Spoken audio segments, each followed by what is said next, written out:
Hello, welcome to Ephemera Files by Tommy, and today I will be working on ripping the random pages that will be going into my journal, Mildred's Roses.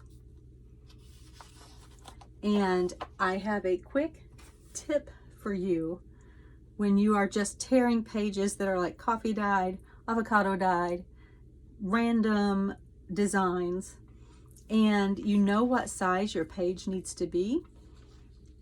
I made an acetate guide. I already cut it down to 7 by 9, and it really helps to quickly line up where you want your rips to be, because you may not want it to be shoved up in the corner and missing a whole bunch of stuff. This way you can fit the rip to the page size and get the things that you want inside to show the best. This is an avocado dyed paper. I did the same with this paper, which I think that this is also avocado, but it was a batch that did a weird stripy thing, and I really like it. And I didn't want to lose the edges, so I simply ripped the top and bottom, and I will be folding one of the sides over to create a pocket. That way I don't lose any of that beauty. And this page, I didn't rip it all, because top to bottom it's fine. Lengthwise, again, I can make a pocket. So, I just want to show you real quick.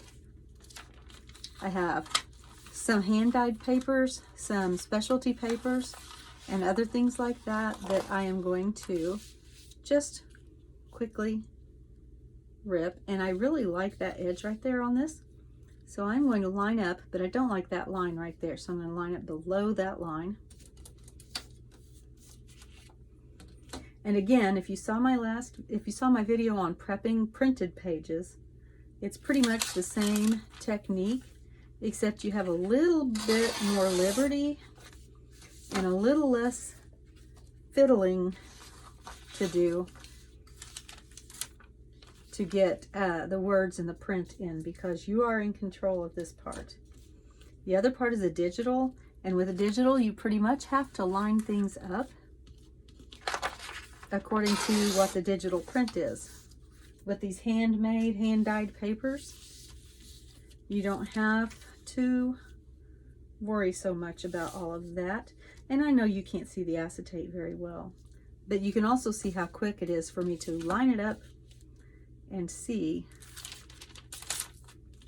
where I want to go with my tear. And because even I can't see my acetate very well, I put a piece of washi tape on it so I wouldn't lose it or misplace it. This is another of the odd avocado dyed papers, and I am trying to figure out which part I want to keep, because I like all of it. But I have a little rip up here, and I think that I'll just take that rip off. So let's see what happens. I am probably going to keep the length so that I don't lose any of that design. And I'm just going to line this up with my acetate here. And the thing about the acetate is, after you've used it to make a template for your tearing guide, you can still use it again in other things. Now this one is where I like the fact that I am not trying to follow a design. I can just capture the portion of the page that I want, and the acetate helps me to not have to measure. I can just flop it down and not tear it properly. Again, I didn't have my thumb down, and I do that so frequently, and I don't know why I do that. I may just have to fiddle that a little bit, because I don't want any cut edges. I would really like to have just torn edges in this particular journal. So this is where you get to pinch and pull, and you really get a rough edge. But I don't think that that's going to matter in this journal. So we'll line the acetate back up along this line, the part that did not get messed up. And flop the ruler down, and this time make sure that I have good pressure on all points of the ruler as I tear, which means sometimes you've got to move those fingers. There we go. That was much, much better. And again, I'll line this up on the edges.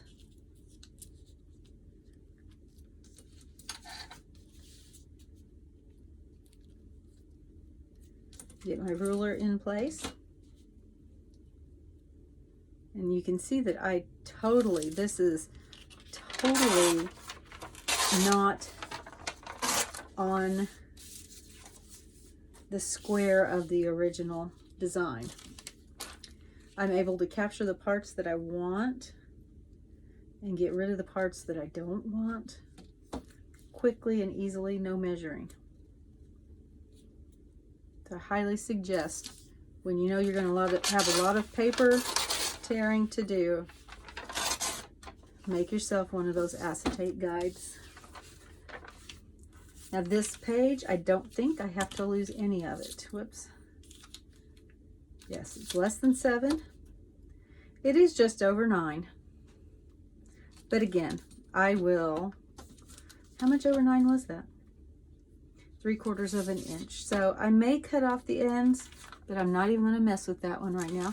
This is the same paper. As a matter of fact, you saw it digital in the prepping printed pages video. That is a digital of this particular paper. And this is from that same paper pad. This is one of those not mini composition books, but not the full size either. And I dyed the whole book and got such a random array of pages. This was some wrapping packing paper that came around a book, I believe. I think it was a book. And I just really liked the feel of it. I may leave that tape on there for interest. We'll see where I end up putting the template. But I just really like this paper and the way it looks. And it's 9 inches, so I could actually get a couple of pages out of it. So let's see. I'm going to go ahead and tear all of it. I may use all of it. I may not use any of it, but let's see what happens. At least it's ready for me, right?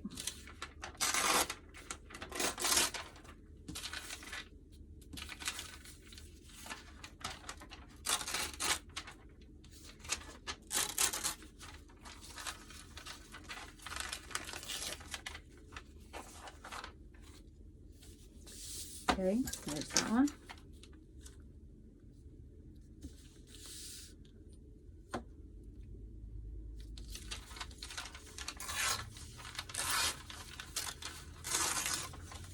And you may think this is trash. This is not usable. And I would say you need to think a little harder, because you can decoupage over this and seal that right up. You can use faux old tape to correct it. You can cover it with a pocket. It is absolutely usable. Now, when it comes to the mulberry paper and the, this is just handmade paper, and I think that it's with onion skins that have been dyed inside of it.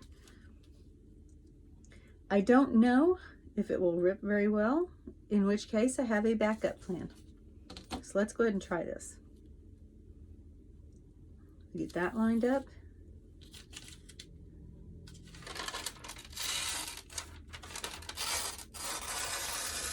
And that actually tears very well. So let's see, which portion do I want? Over here, over here. I think I like that better. So line that up and just tear that off. And then I have 3 more sheets of this, but I'm only going to tear the one right now because I may decide I want to make pockets or something with the other pages.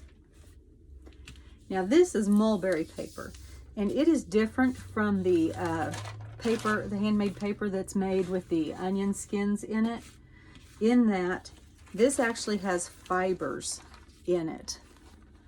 You can see them running through it. And lots of times that means it's not going to tear very well. But, excuse me, but I'm still going to give it a go. And once again, I have a backup plan if it doesn't. So I know that with the fibers and stuff, I'm going to have to hold really, really tight and tear little tiny portions at a time. And it's not tearing straight at all, which isn't a problem because I don't want a straight tear anyway.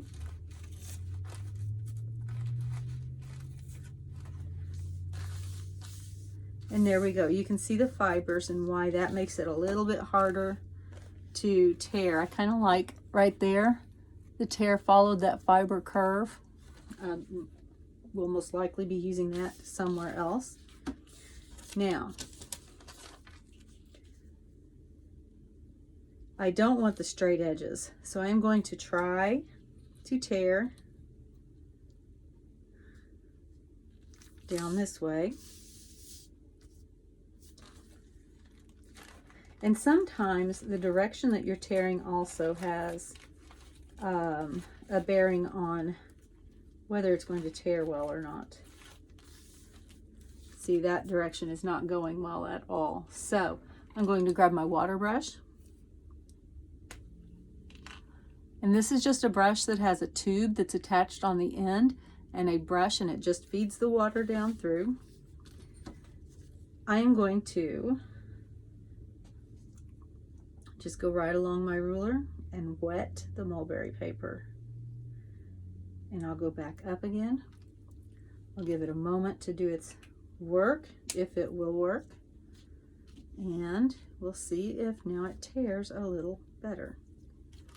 And it still may get caught on those big fibers like that one, in which case I'm just going to snip through the fiber until I'm back to the other part of the paper that doesn't have that fiber sticking through it.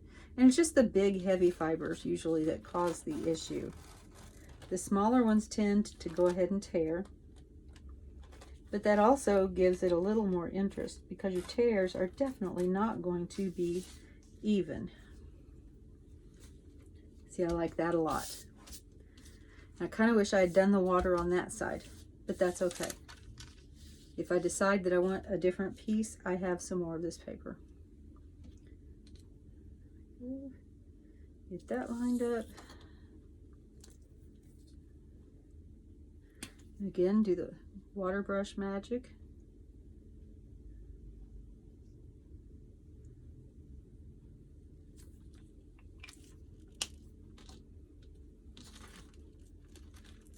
And pull gently, a little bit at a time, little bit at a time, and keeping an eye on it so that you see if you're starting to get into one of those large fibers that is not going to give. And your paper will get crinkled up, but that's okay because this stuff straightens back out really well. Now, here's another hint. I don't like having this one straight edge here. I should have gone more toward the center. So I am going to just take my water brush and not taking much length off at all. Matter of fact, you may not even notice there's any length difference. I'm just going to wet that entire edge. Just barely. I mean, this is like less than 1/4 of an inch.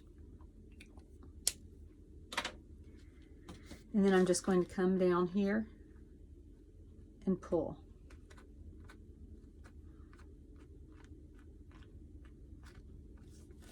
And here, I don't know if you can see the edge there. Here's still the straight cut edge, and here is the edge that I am pulling off. I'm just holding on and pulling off in bits and pieces.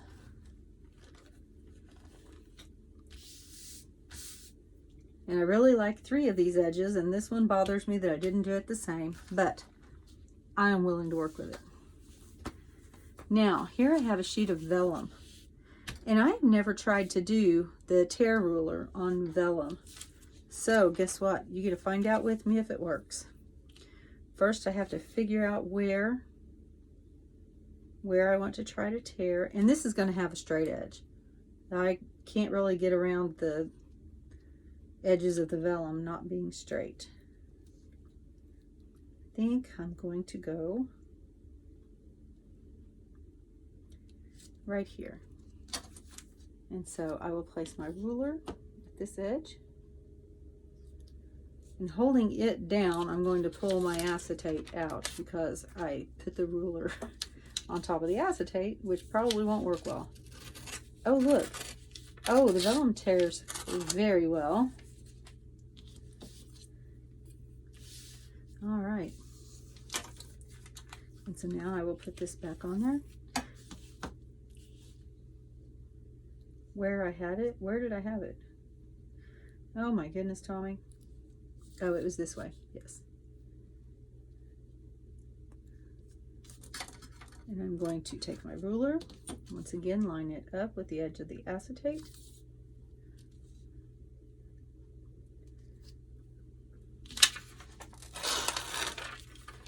And tear. I really like that. I have never torn vellum, and it's really a nice effect. Okay, and one more side.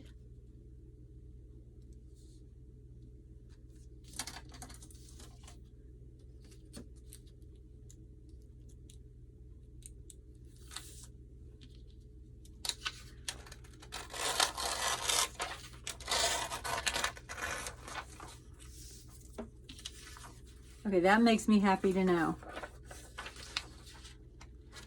I don't know if you already knew it, but there you go. There's a new technique for me anyway. And then I have these 2 pieces of scrap paper that I think I will use. And this one, height-wise, is already perfect. And I actually think I may not even cut that part. So that means I'll have to figure out something with all those straight edges. But I think I would like to fold over to make a pocket with that one as well. So we won't do anything with that one. And this one, I really like it, but I don't know if it's going to work in this journal because right there, my pages, I cut off these 2 rounds, I cut off the tips, I cut off almost the entire end there. I lose all of the lace. Wait, maybe if I turn it this way, it would be a shorter page, but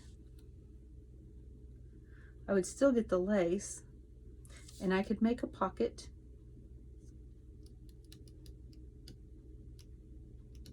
I'm going to put that in the stack. Actually, I will go ahead and I will go ahead and tear it so that it's the right height. So that is 5.5 inches, and I need it to be 3.5 inches from this point. So we'll go to 3.5 inches from this point. See, you're getting to see me do math anyway. Lucky you. And I will line this up,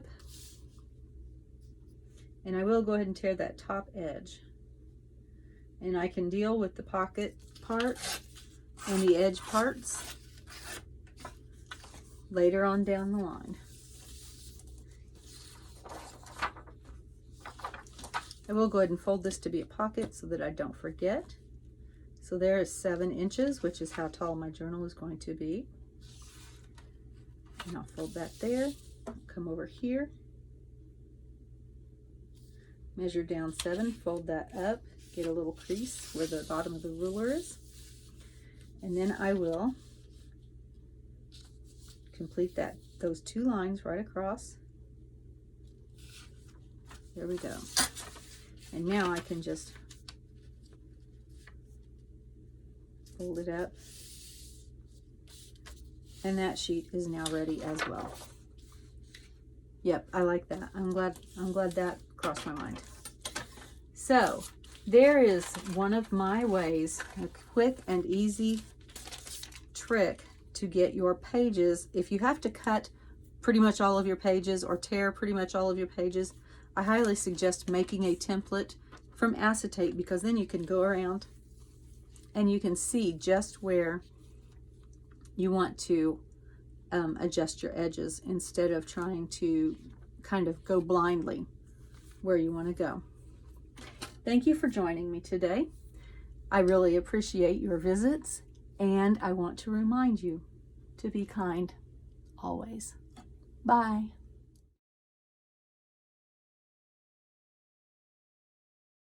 Hello, welcome to Ephemera Files by Tommy. And today I'm going to work on ripping other random pages for our Mildred's, you're watching me, but it's mine. Let me start this over again because that just sounded dumb. Hello, welcome to Ephemera Files by Tommy. And today I will be, I'll try it again.